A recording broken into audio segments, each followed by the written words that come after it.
seconds to drop.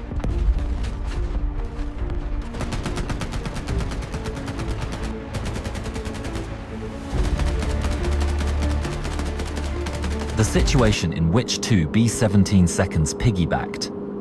Lieutenant Glenn Rojon and his co-pilot Second Lieutenant William Leake are in the cockpit of their B-17, the Little Skipper, on December 31, 1944. They are en route to Germany with the objective of destroying hydrocarbon refineries in Hamburg.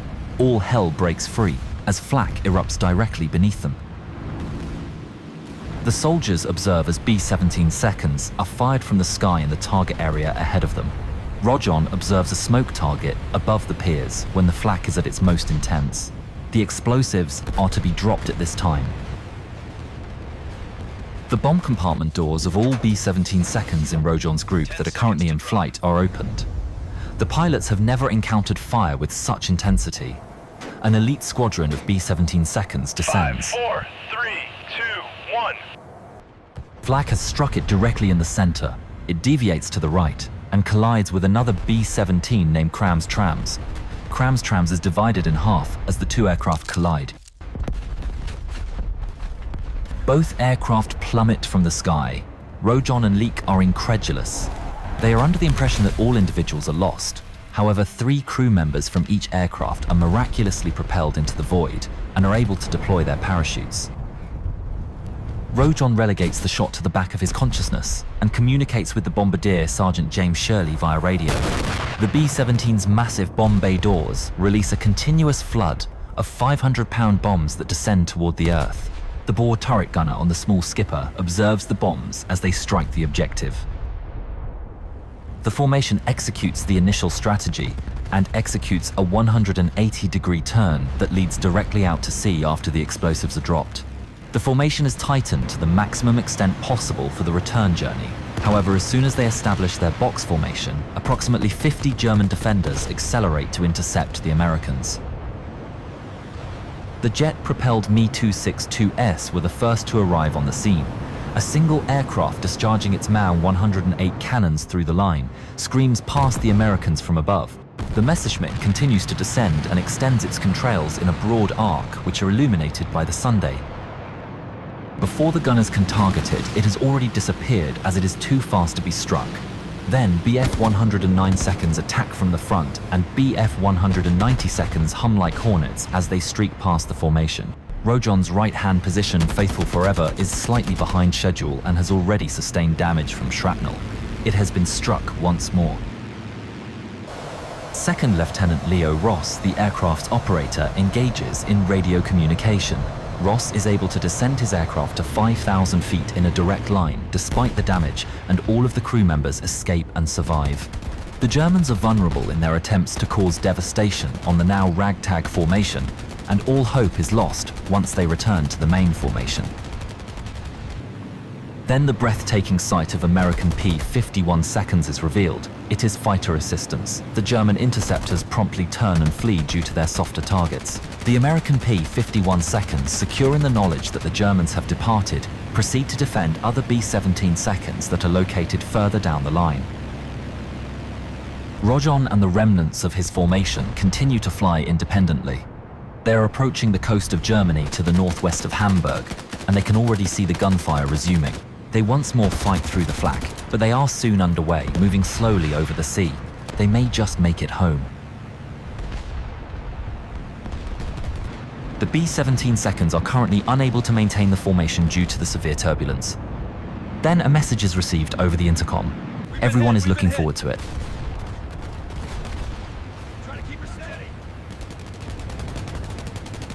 Then another.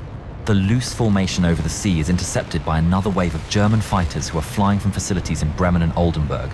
The B-17 seconds are endeavoring to maintain a close proximity in an effort to combat the turbulence. Plane after plane is struck. More gaps in the formation begin to appear as B-17 seconds drift away, and they observe their engines emitting oil and fire. The German pilots have the potential to exploit these hazardous gaps.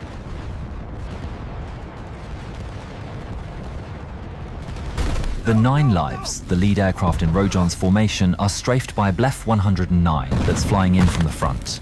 The cockpit is inundated with bullets, and both pilots are instantaneously killed. However, all engines continue to operate, and the remaining personnel continue to operate the aircraft without realizing that no one is alive at the front.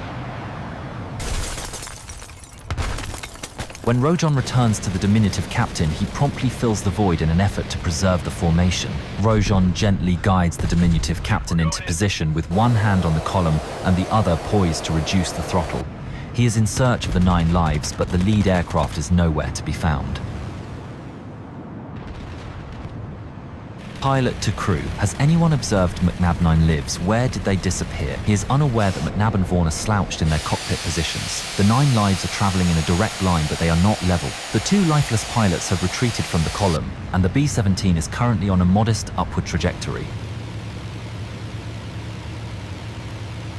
Ethan Porter, a commander in a nearby B-17, observes the 2 aircraft as they approach each other. Their imminent collision is imminent. He promptly activates the radio and endeavors to issue a warning to the pilots.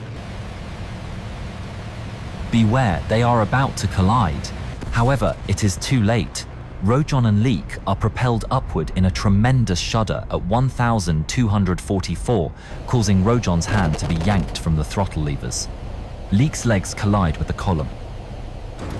What in the name of God was that, pilot to crew? What transpired? The hydraulics and electrics were promptly tested by Leek and Rojon. Although the systems are operational, they are experiencing a decline in their ability to maintain control over their fortress. You will not be able to accept this. Rojon gazes to the left and behind. He is in awe of the sight before him. In another fort we are traveling. The 9 lives have collided with the diminutive captain in midair and have penetrated the aluminum belly of Rojon's fortress. Glenn, we are entangled like mating dragonflies. The impact between the 2 aircraft has resulted in Staff Sergeant Edward Woodall Jr. being covered in metal shards in the ball turret of the 9 lives. He is not proficient in hydraulic or electrical power, so he reaches for his hand crank and hopes that the lever will not break. He's able to crawl backwards out of the turret and into the fuselage as the guns descend to strike down at an agonizingly slow pace. Woodall gazes downwards at the fuselage. It consists of a tangled mass of metal. He is aware that Corporal Joe Russo, the ball turret gunner of the small skipper, has no chance in damnation. Russo's turret has been pushed through the roof of the 9 lives and is now secured in position by twisted metal. The gunner is ensnared. Russo is observed by Woodall crossing himself through the plexiglass. Russo's Hail Marys are audible to the crew of the small aircraft, who remain in communication with their gunner via the plane's intercom. Bill Leek is profoundly moved by the agony in the voice of his ball turret gunner. He subsequently stated that I was unable to assist him and that I felt as though I was infringing upon his right to privacy. Leek removes his helmet and intercom to enable Russo to recite his final prayers in seclusion. He subsequently stated that this was the most challenging aspect of the journey for him. At 15,000 feet, the 2 aircraft are out of formation and are locked together, necessitating a Herculean effort from Rojon and Leek to control their descent as engine number 1 on the 9 lives is on fire. The pilots secure their feet against the instrument panel of the diminutive captain to enhance their grip on the control column. Their expressions were somber. Rojon makes numerous attempts to dislodge the aircraft.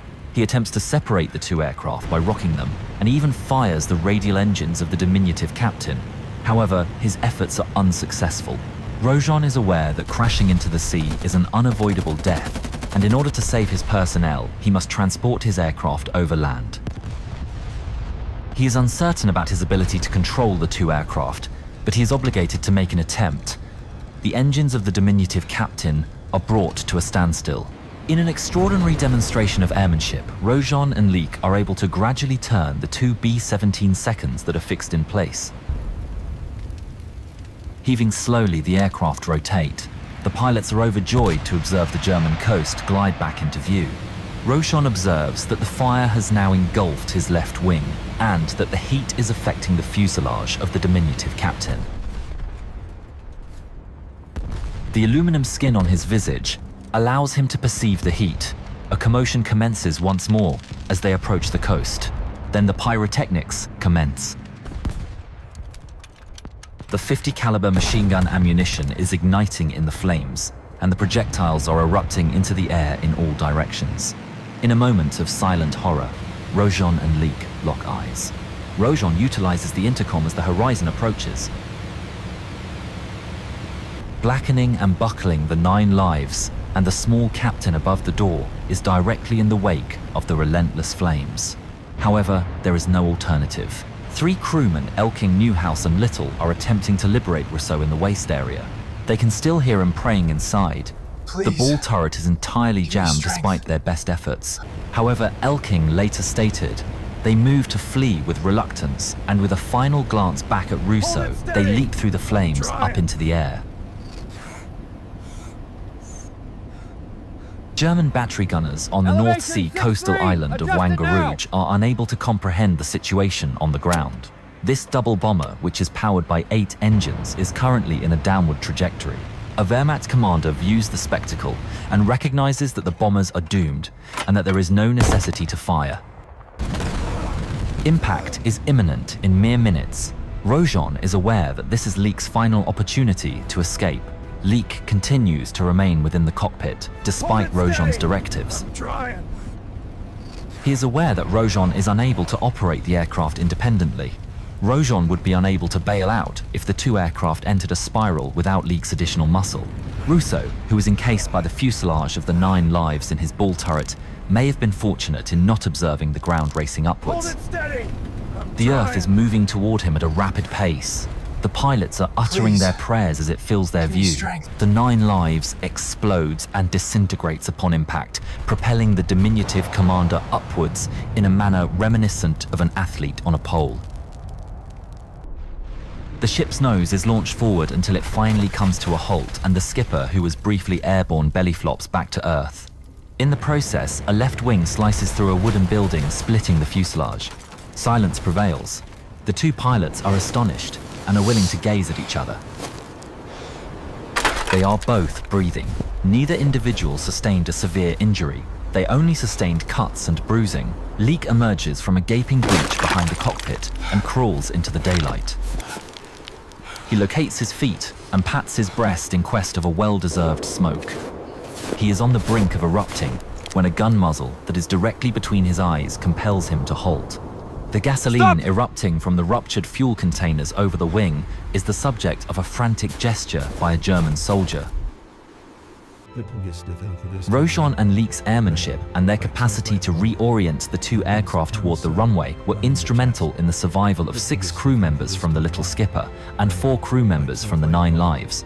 Rojon, who maintained his humility until the very end, did not discuss the distinguished flying cross that he had received for his actions. He consistently maintained that Leek was the source of his existence.